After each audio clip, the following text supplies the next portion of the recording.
जब तब सुमीरन भजन न होई, कह हनुमंत विपति प्रभु सोई।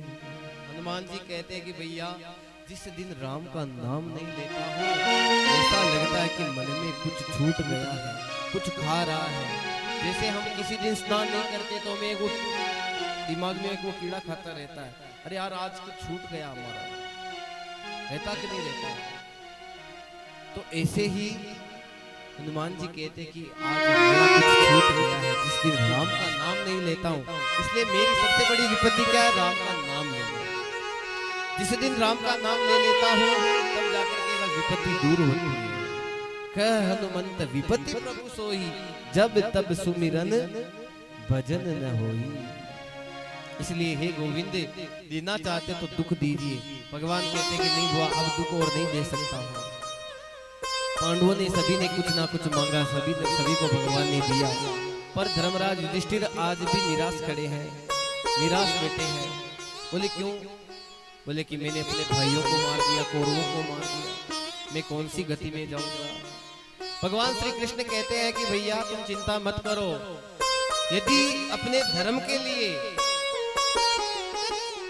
के लिए लड़ना पड़े और उस अधर्म की ओर से हमारा पिता भी सहयोग दे रहा हो तो पिता को भी मारने में दोष नहीं लगता है। पिता कहते हैं यदि अधर्म की ओर से हमारा पिता भी युद्ध लड़े ना तो उन्हें भी मारना चाहिए, छोड़ना नहीं चाहिए, क्योंकि धर्म सबसे पहला ऊपर है। धर्म के लिए अपनों के प्राण ले लिए आपने, तो आप चिंता क्यों कर रहे हो? आपने धर्म किया है। धर्म भी यही कहता है कि धर्म के लिए, मैंने अभी भी कहा था, जो दृढ़ राखे धर्म को ताहि राखे करतार। इसलिए आप चिंता मत कीजिए, आपने धर्म किया है। पर धर्मराज युधिष्ठिर तो बस वही चिंता सता रहे थे।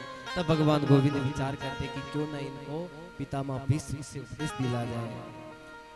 सरसैया पर आज पितामह भीष्म के पास में पांडवों को लेकर के गोविंद गए, साथ में द्रौपदी भी थी।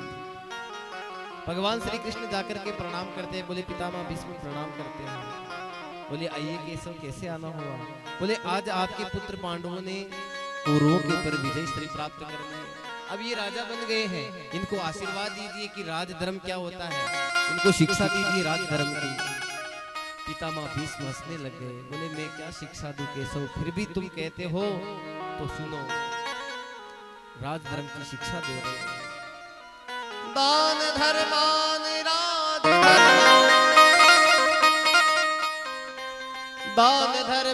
राजधर्मान मोक्ष धर्मान विभागसः स्त्री धर्मान भगवत धर्मान समासव्यासयो। हे पांडवों तुम राजा बन गए हो, बहुत अच्छी बात है, पर ऐसा दान करो कि जिससे धर्म बना रहे, और प्रजा से तुम कर ऐसा ले कि जिससे उनके भी, जिस प्रकार माली फूल ऐसे तोड़ता है जैसे कि उसको, क्योंकि उस पौधे से और भी फूल लेने हैं, ऐसे जैसे माली कैसे फूल तोड़ता है क्योंकि उसे आगे भी उसी से ही पौधे से फूल लेने हैं, ऐसे जनता से पैसे ले तो, जिसे टैक्स कहते हैं आज के लिए, ऐसा कर ले।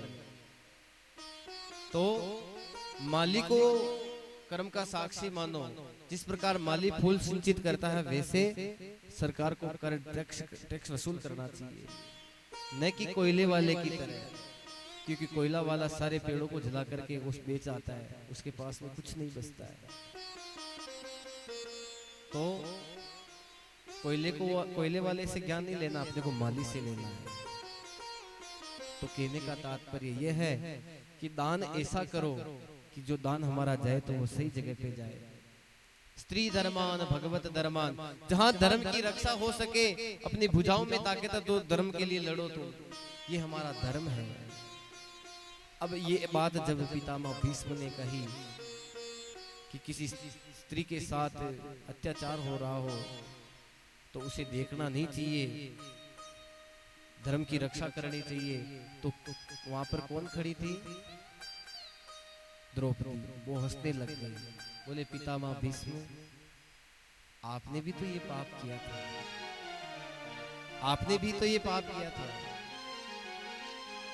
बोले देवी द्रौपदी तू हंसी तो कुछ ना कुछ जरूर कारण है, क्योंकि जो कुल की नारियां होती है वह ऐसे नहीं हंसती है, बता तू क्यों हंसी। तब द्रौपदी ने कहा हे पितामह, जब दुष्ट दुशासन मेरी साड़ी का चीरहरण कर रहा था, मेरे वस्त्र का हरण कर रहा था, उस समय सबसे पहले सबसे ज्येष्ठ आप ही थे। मैंने हाथ जोड़ करके आपसे ही निवेदन किया था कि मेरी रक्षा कीजिए पितामह भीष्म। और भरी सभा के अंदर किसी की मजाल थी जो आपके शब्दों का मान न रखे, पर आपने उस समय सिर झुका लिया था। ये पाप आपने होते हुए क्यों देखा था। तब पितामह भीष्म की आंखों में अश्रुधारा बहने लगी। वो कहते हैं कि देवी आज तूने मेरी आंखें खोल दी है। एक बात बताऊं, आज मुझे इतने दिन हो गए बाणों की सैया पर पड़े हुए, 52 दिन हो गए, मेरी एक एक रक्त बूंद निकल चुकी है शरीर से। क्यों? क्योंकि मेरे उस समय पेट के अंदर दुर्योधन का दूषित अन्न था। मैंने किसका अन्न खा रखा था? दुर्योधन के घर का अन्न खा रखा था। और मारवाड़ी में कहावत है, जाकी खाओ बाजरी वाकी लगाओ हाजरी, तो मैं दुर्योधन की हाजरी लगा रहा था। पर अब मेरा शरीर शुद्ध हो गया है, मेरी मति शुद्ध हो गई है, इसलिए देवी क्षमा कर दे। पर मैं उस समय तेरी रक्षा नहीं कर पाया। पर ये गोविंद थे, जाको राके साइया मार सके ना को, बाल न बाका कर सके जो रक्षक गोविंद हो। कृपानाथ पांडवों को सुंदर उपदेश दिया पितामह भीष्म ने। पांडवों की ओर इशारा करते हुए पितामह भीष्म कहते कि अरे भैया, अब तुम्हारे में से कोई भी बीच में नहीं बोलेगा। अब मैं थोड़ा गोविंद से प्रार्थना करना चाहता हूँ। और हाथ जोड़ करके पितामह भीष्म भगवान गोविंद से कहते कि हे केशव, देहांत काल में जब आप सामने हो तो फिर तो जीवन की जीने की अभिलाषा ही समाप्त हो गई है। पांडव कहते कि पितामह आपको तो इच्छा मृत्यु का वरदान प्राप्त है, आप थोड़े दिन और जिए। पितामह भीष्म ने कहा कि ऐसा मौका अवसर बार बार नहीं आता है जब चतुर्भुज रूप में नारायण सामने खड़े हो। देहांत काले तुम सामने हो, मुरली बजाते मन को लुभाते, यही गीत गाकर तननाथ त्यागो, गोविंद दामोदर माधवेति, गोविंद दामोदर माधवेति। देहांत काल में आप सामने खड़े हैं तो फिर मुझे ऐसा अवसर बार बार नहीं आएगा। हे गोविंद, एक छोटी सी प्रार्थना है, क्या? बोले इतिमति रूप कल्पिता तृष्णा, भगवती सात्वगत पुंगवे विभुम्नि, स्वसुखमुपगते कचित् विहरतु प्रकृति से यद्भुवि तुभि प्रवाह। हे पितामह, हे केशव, मेरी एक बेटी है, उसको आप अपनी दासी बना लीजिए।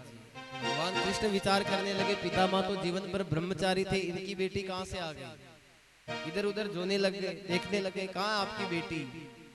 तो पितामह भीष्म कहते हैं कि इतिमति रूप कल्पिता वितृष्णा, ये जो मेरी मति है ये मेरी बेटी है। मेरी बेटी रूपी इस मति को आप अपनी श्रीमती बना लीजिए।